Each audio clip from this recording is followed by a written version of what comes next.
那所以刚开始唱的时候呢，第一拍稍微重一点没关系，当当当当当。你看这个两拍，它是站在弱拍，可是呢，它弱拍是两拍，它把后面的弱拍把它拿过来，所以这个长音呢也就很自然的就会有个力度在里面啊，在力度里面啊。OK， 所以第二小节的时候，你唱的时候是当当当当当当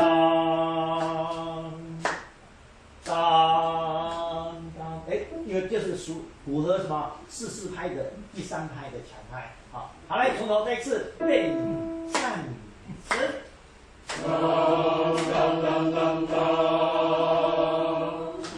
当当当当当当，当当当当当当当。哎，很好，哇，非常棒。